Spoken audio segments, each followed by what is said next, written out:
My name is Rowan. I'm a licensed commercial pilot, and I am also a student at the Victoria Flying Club.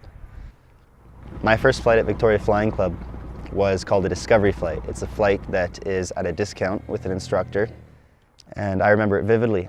I was wearing a plaid shirt, kind of like this one, but I was a lot younger. I was about 16 years old.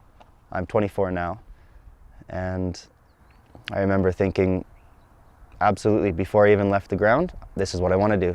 Without a doubt in my mind, I'll be coming right back here for my second lesson. When I was a kid, I was always fascinated with the idea of flying, fascinated with the cockpit, all the instruments, flight controls, the navigation, navigating through bad weather, flying without seeing the ground. I was fascinated with about every aspect of flying that you could imagine.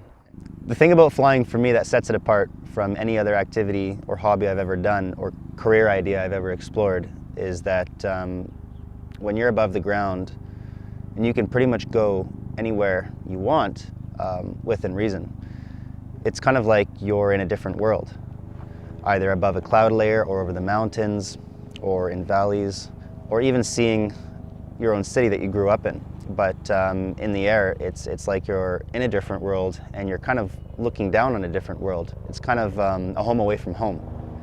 What scares me is the aspect of flying that we don't fully understand yet. The human brain is so complex that no matter how well we train and how good the technology is, we're always susceptible to human error. What's scary to me is not the act of flying, it's knowing that sometimes you might have an issue trusting your own mind because of different reasons like stress, fatigue, your own memory. It could be anything. I'm not scared of flying, I'm not scared of aviation, but I am scared of simple human errors for the reasons that they're hard to catch.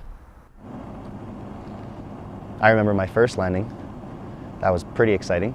The first landing where I had full control of the aircraft. Of course, the instructor had his hands kind of around the controls just to make sure, just to take control back if anything were to happen. But I do remember my first landing thinking, I've made it. Not as a licensed pilot yet, but I have now done exactly what I wanted to do. I've now passed this part of my training. It's a pretty big milestone, your first takeoff and landing as a student pilot.